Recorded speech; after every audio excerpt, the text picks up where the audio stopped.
Bitch, don't kill my vibe. Bitch, don't kill my vibe. Move, bitch, get out the way. Get out the way, bitch, get out the way. You bitches on my lane, these bitches go they want it. These bitches want that new vibe, these bitches want that money talk. Money hold it, bitch. Money hold it, bitch. Money hold it, bitch. Money hold it, bitch.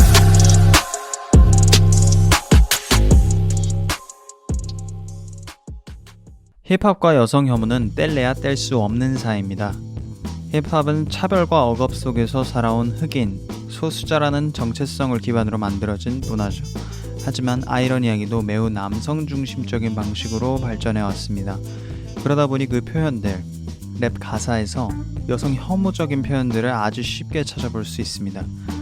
오늘은 아주 대표적인 여성 혐오 표현인 bitch를 쓰지 말아야 되는 이유와 힙합과 여성 혐오에 대한 이야기를 해보도록 하겠습니다. 힙합과 여성 혐오에 대한 이슈는 힙합의 부흥기였던 90년대부터 지금까지 쭉 이어져 오고 있지만 한국에서 본격적으로 이슈가 되기 시작한 것은 쇼미더머니 4 때였습니다. 아이돌 그룹 위너의 송민호 씨와 블랙넛 씨를 중심으로 논란이 생기기 시작하는데요. 특히 아이돌로서의 인지도를 갖고 있던 송민호 씨의 가사가 아주 큰 파급력을 가지게 됩니다. 이 가사 한 줄로 인해서 산부인과 협회는 즉각 명예훼손으로 송민호 씨를 고소하겠다는 성명을 발표했고요. 방통위는 쇼미더머니의 최고 징계에 해당하는 과징금 처분을 내리게 됩니다. 송민호 씨가 사과문을 발표했지만 논란은 쉽게 사그라들지 않았고요. 아주 큰 화제와 논란을 몰고 왔던 사건이 됩니다. 한국 힙합이 본격적으로 여성 혐오와 맞닥뜨린 순간이 아니었나 싶습니다. 논란과 질타는 곧 송민호라는 개인뿐만 아니라 힙합 전체로 퍼져나가는데요. 빈지노나 창모 같은 한창 잘 나가는 랩스타들도 과거에 여성 혐오적인 가사를 썼다는 사실이 밝혀지면서 더욱 논란이 되기도 했습니다. 오늘 저희가 이야기해볼 거는 이런 논란들에 대한 힙합 팬들의 반응인데요. 팬들의 반응은 4가지 정도로 정리해볼 수 있겠습니다. 첫 번째는 외국 힙합은 이것보다 수위가 더 센 게 많은데 왜 한국 래퍼들한테만 그러냐는 것. 두 번째는 꽃뱀 혹은 해픈 여성으로서의 어떤 bitch는 실존한다는 것. 세 번째는 니키 미나즈나 카디비 같은 여성 래퍼들은 자기들을 bitch라고 실제로 부른다는 것. 네 번째는 예술과 표현의 자유는 누구도 침범할 수 없다는 것. 그게 힙합이니까. 이렇게 정리를 할 수 있겠습니다. 첫 번째부터 얘기를 해볼 텐데요. 외국 힙합은 훨씬 수위가 세다. 근데 왜 한국 래퍼들한테만 그러냐? 에미넴의 내한 소식은 그렇게 반겼으면서 에미넴 욕 안 하면서 스눕독 욕 안 하면서 너네 왜 송민호한테나 블랙넛한테만 그러냐는 주장이었죠. 한국이 너무 유교적이다, 선비 같다, 이중적이다 이런 이야기였습니다. 근데 이제 래퍼들에 대한 이제 여성 혐오 논란은 외국에도 충분히 있습니다. 충분히 있고 래퍼들이 쓰는 가사는 예전이나 지금이나 다르지 않다는 겁니다.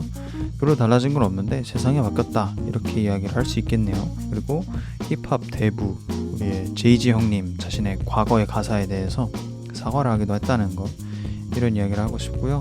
두 번째는 삐치는 실존한다. 이게 미국 래퍼들이 주장한 내용이랑 되게 비슷한 말인데요. 그러니까 힙합이 비하하려고 하는 여성은 모든 일반 여성이 아니라 해픈 여성, 그러니까 돈을 노리고 접근하는 여성이다 라는 겁니다. 이제 힙합은 여성 전반이 아닌 특정한 인물을 대상으로 한 사실에 대해서 이야기를 하는 거기 때문에 사회적 문제도 성차별도 될 수 없다는 주장이죠. 네, 근데 사실 정말 그럴까 되짚어보면은 이거에 대한 답은 힙합 팬들이 더 잘 알고 있다고 생각을 해요. 래퍼들도 그렇고요.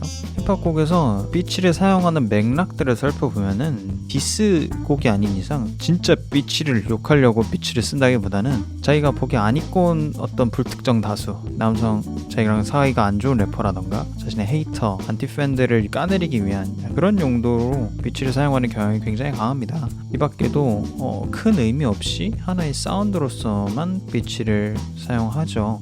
앞에서 우리가 인트로 때 들었던 곡들도 다 마찬가지의 맥락이라고 저는 들리고요. 정말 해픈 여성을 비하하는 단어로 쓰이는 곡들은 정말 드물 것으로 보여요. 이거는 외국 힙합도 마찬가지일 것 같고. 그럼 이제 여기서 좀 짚고 넘어가야 되는 거. bitches나 hoes 같은 여성 비하적인 표현을 왜 쓰면 안 되냐. 그런 표현들은 여성들이 성적으로 착취당하는 구조를 가리킬 뿐만 아니라 많은 흑인 여성들이 사실상 성상품화를 통해서 생계를 유지하고 자녀를 양육할 수밖에 없었던, 그러니까 흑인이라는 이유로 일자리도 못 구하고 사회에 진출할 수 없었던 상황 속에서 유일하게 돈을 벌 수 있던 구조가 성상품화였던 거죠. 미국 사회의 구조적인 문제를 마치 그 여자들이 능력이 안 되니까, 인성이 혹은 안 좋으니까, 실제로 해프니까 성상품화에 가담했다는 것처럼 그 구조적인 문제를 개인의 품성 탓으로 돌린다는 거예요. 이거는 한국도 경향의 강도가 조금 낮을 뿐이지 그런 경우가 있을 거라고 저는 생각이 들고요. 그렇습니다. 네. 또한 그런 여성이 실제로 존재한다고 해도, 그러니까 비치가 실제로 존재한다고 해도 그것이 어떤 성별의, 여성이라는 성별의 속성이나 정체성이 될 수는 없을 겁니다. 네. 그리고 힙합 팬들이 다 알고 있듯이 특정한 인물이라고 하기엔 섬세함 없이 비치를 남발하는 가사들이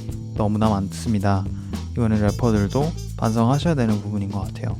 네, 그렇다고 해서 어떻게 여성 혐오가 힙합만의 잘못이라거나 힙합은 답도 없는 쓰레기 문화라고 이야기하고 싶은 건 아닙니다. 저도 힙합을 사랑하고 만들고 있는 한 사람으로서 우리가 인식해야 될 것은 인식하고 더 생각해볼 지점에 대해서 이야기해보고 싶었던 거고요. 네, 그건 그렇고 이제 나머지는 분량 조절 실패로 인해서 다음 편으로 시작을 해보도록 하겠습니다.